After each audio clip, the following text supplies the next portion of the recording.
Olá, amigos do YouTube. Vou responder a pergunta do Tayan Alves.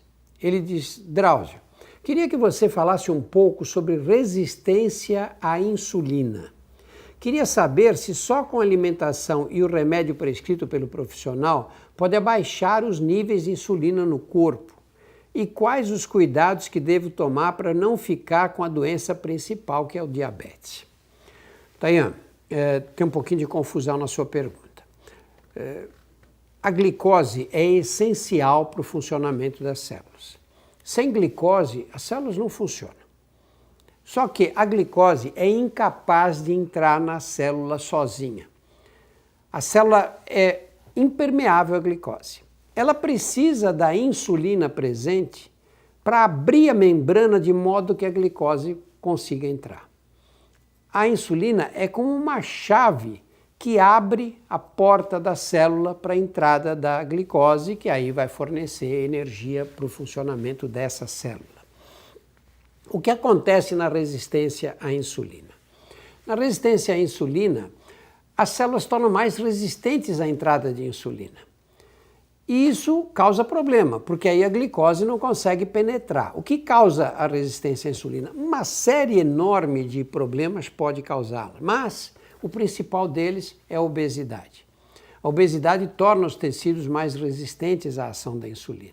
E com isso, se a glicose não consegue entrar na célula em quantidade adequada, o que ela faz? Ela sobra na corrente sanguínea, ela continua circulando.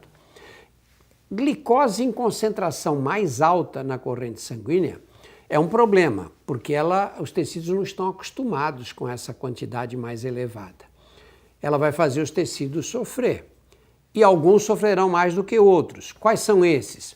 O endotélio dos vasos, aquele tecido que reveste a parte interna dos vasos. Esses vão sofrer. Por isso é que os diabéticos correm mais riscos de derrame cerebral, ataque cardíaco, amputações.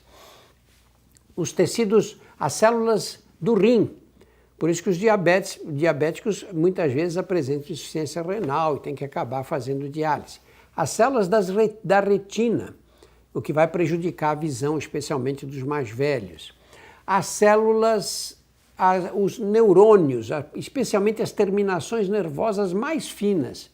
Por isso que os diabéticos costumam ter o que a gente chama de neuropatia, que é aquela insensibilidade ou mesmo dor, geralmente nos membros inferiores.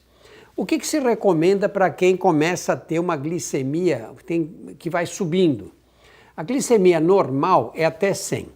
Você foi lá, fez glicose, deu abaixo de 100, está normal. De 100 a 125, a gente considera que nós estamos em uma fase que alguns chamam de pré-diabetes. Não é um nome muito adequado, mas muitos chamam assim. Acima de 125, feita de manhã, em jejum, direitinho, aí você é considerado diabético. O que você tem que fazer para evitar, se você está numa fase aí meio na fronteira? Você tem que fazer comer menos carboidrato, comer menos doce, muito pouco doce, chocolate, comer pouco arroz, pouco pão, pouco macarrão e pouca batata. Então, esses carboidratos é que são o seu problema. Você não pode jogar uma grande quantidade de carboidrato na circulação, por quê? Porque aí você já estava com glicemia mais alta, vai aumentar mais ainda. Segundo, exercício físico. Porque quando você contrai os músculos, como é que o músculo contrai? Para contrair, o que ele vai consumir? Ele vai consumir glicose. E com isso você consegue equilibrar melhor a sua glicemia. E além de você tomar esses cuidados com os carboidratos e com a atividade física, não pode esquecer que a obesidade é uma causa importantíssima de diabetes. Talvez a mais importante de todas.